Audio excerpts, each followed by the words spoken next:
Coucou tout le monde, c'est Candy Shy et je suis ravie de vous retrouver sur ma chaîne à Livresque pour faire une gazette. On va parler de mes dernières lectures. Enfin, dernières. On va remonter jusqu'au mois de mai, donc début mai, pour parler des lectures que j'ai eues. Donc on va commencer avec 4 lectures. Alors, tout d'abord avec Lettre à Hervé de Éric Sagan, donc c'est un livre auto-édité. C'est un tout petit roman, un tout petit roman.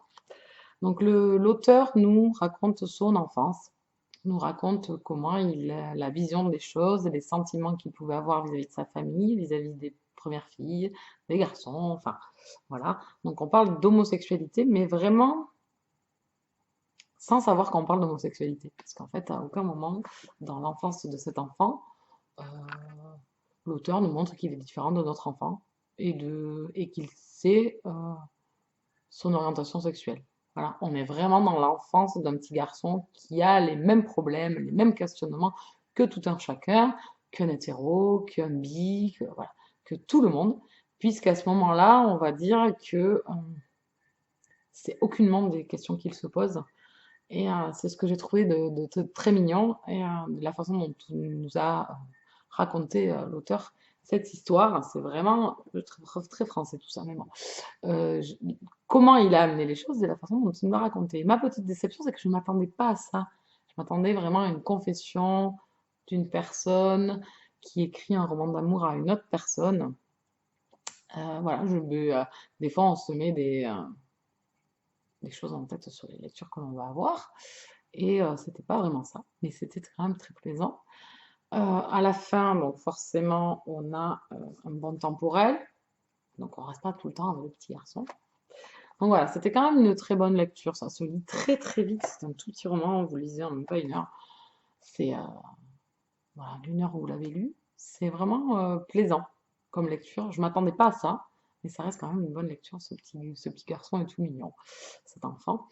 Euh, sur l'autre partie, donc la partie fin du roman, j'ai beaucoup plus aimé cette partie un peu plus adulte, cette partie confession, on va dire, ou, euh, ou lettre.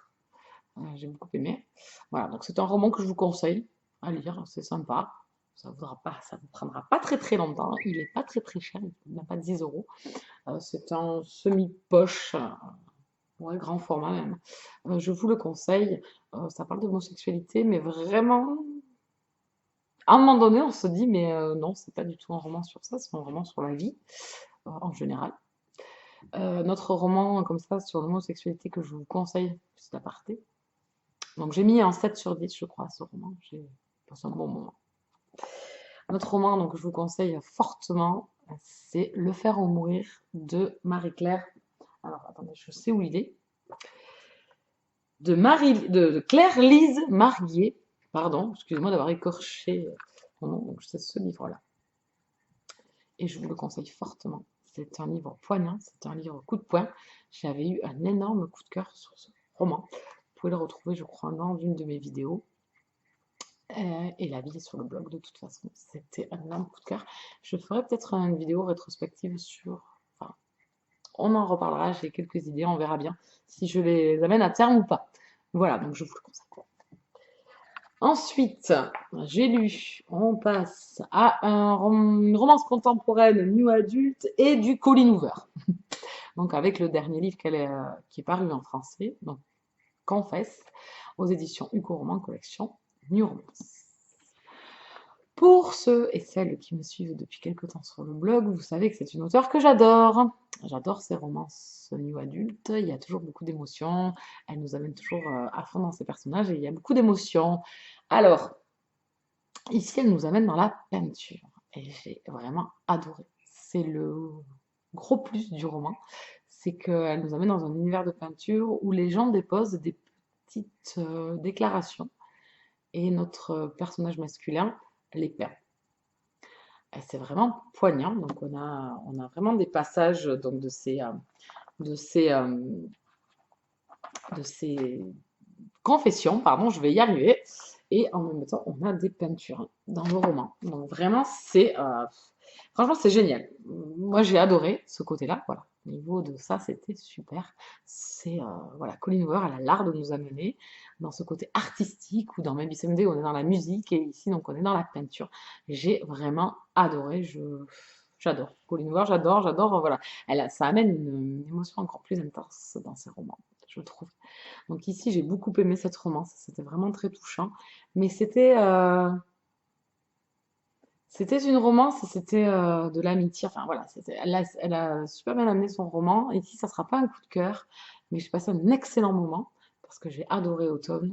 Ah, je crois que c'est Auburn, pardon. Pardon. Auburn et le jeune homme s'appelle Owen. Donc j'ai beaucoup aimé ces deux personnages, surtout Owen, bien évidemment, notre jeune peintre. J'ai beaucoup aimé. J'ai beaucoup aimé leur romance parce que pour une fois, on reste sur la retenue, on reste sur la découverte l'un de l'autre. Voilà, on est dans tous ces sentiments et elle nous cache donc un ce gros secret dans l'histoire que l'on apprend sur la fin.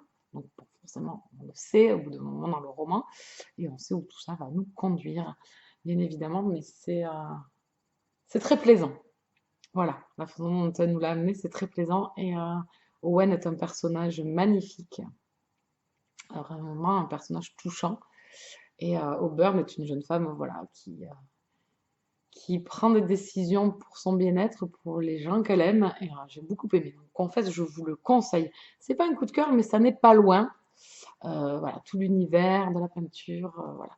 Mais ce qu'il y a, c'est que voilà, quand on connaît la patte de Coulinevar, on commence à connaître un petit peu toute l'intensité qu'elle va mener. Donc on n'a plus cette surprise du départ ou quand on découvre l'auteur. Donc voilà, s'il n'y aura pas eu le coup de cœur, je pense à cause de ça, parce que je commence un peu à bien la connaître et qu'elle a toujours un petit peu peut-être la petite patte.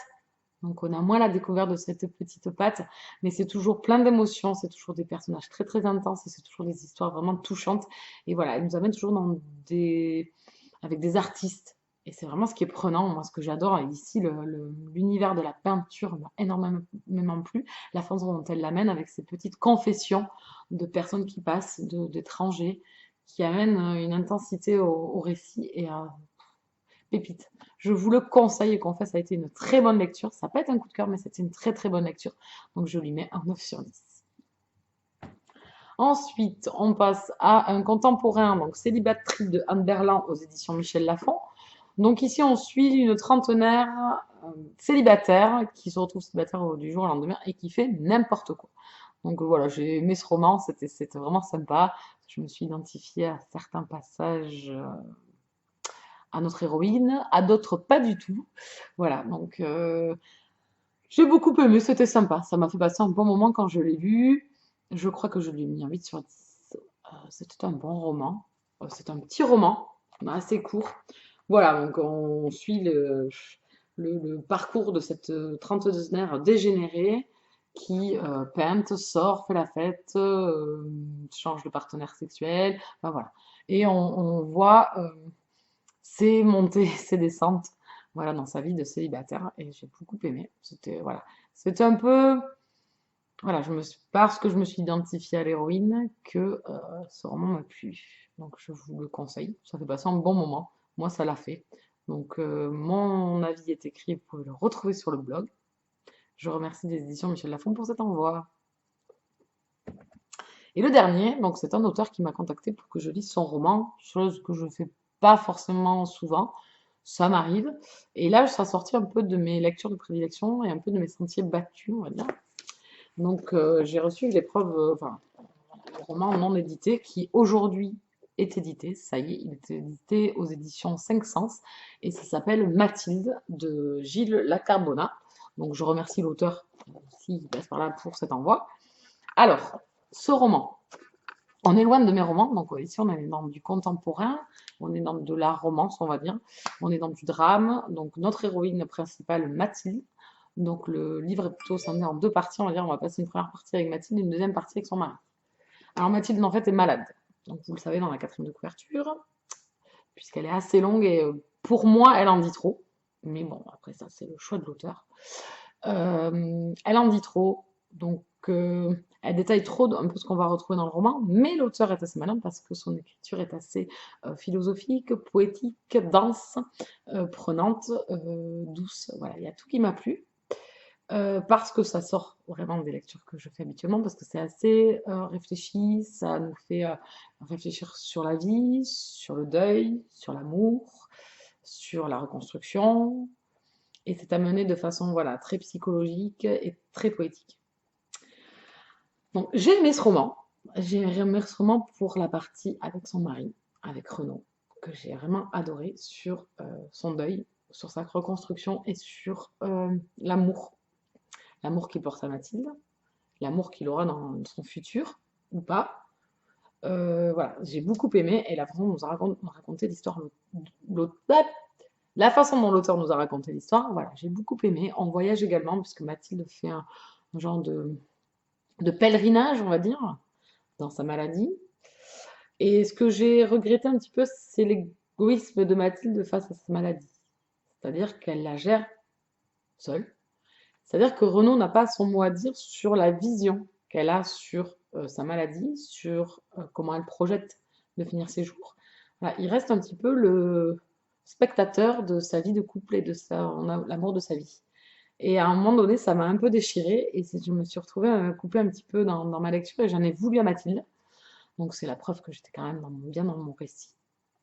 Donc voilà, donc Mathilde m'a déplu par moment, mais ce que je conçois, voilà, c'est sa maladie, elle a envie d'en faire, de faire les choix qu'elle a envie, et sur la fin de sa vie, c'est une femme très très courageuse, parce que dans sa vie, elle a eu des gens autour d'elle qui étaient très courageux et qui ont amené cette jeune femme à être courageuse à son tour. Voilà, donc je vais vous mettre plutôt que vous mettre ça, vous mettre la photo du roman, la photo définitive du roman. Je vous la mets maintenant. Donc voilà, moi c'était un roman qui m'a beaucoup plu parce que ça sort de mes lectures. C'est assez soutenu, euh, c'est par moments assez philosophique, psychologique. Donc là, par moments, pour moi, c'était peut-être moins abordable, mais c'est quand même un roman qui a quand même une simplicité sur les questionnements et les réponses qu'on peut avoir sur notre propre vie. Donc ça m'a beaucoup plu parce que quand j'ai fermé ce roman, j'avais plein de questions sur moi-même, plein de questions sur la façon dont je voyais les choses, dont je voyais les relations entre un homme et une femme, sur les relations des rencontres qu'on peut avoir. Voilà. Donc tout ça, ça m'a amené à me poser pas mal de questions et c'est ce qui m'a plu dans le roman. Et surtout le personnage de Renaud, sur son deuil et sa reconstruction, ça m'a beaucoup plu. Et la plume de l'auteur qui est vraiment assez belle, qui est sensuelle par moments, mais sans trop l'être. Voilà. J'ai plus l'habitude, vous savez, de ces lectures un peu plus sensuelles, tout ça. Et ici, non, c'est tout en poésie, tout en douceur, et c'est vraiment très très agréable. Donc, c'est un roman que j'ai beaucoup aimé. Je suis en train d'écrire ma chronique, ce qui n'est pas évident parce que voilà, ça change de mes lectures habituelles. C'est un roman que j'ai beaucoup aimé, que je vous conseille si vous avez l'occasion de tomber dessus, de le découvrir. Donc, c'était Mathilde de Gilles Lacarbona. Je lui mets un 8 sur 10. On en a fini avec mes 4 lectures. J'espère ne pas avoir été trop longue. Je vous remercie encore de me suivre pour les anciens. Je remercie les nouveaux. N'hésitez pas à vous abonner, à mettre un j'aime ou à mettre un commentaire pour que l'on puisse discuter. Vous pouvez me retrouver sur tous les réseaux sociaux, ça sera en barre d'infos, il n'y a pas de souci. Je vous souhaite une très très bonne fin de journée et je vous dis à très très vite. Ciao ciao!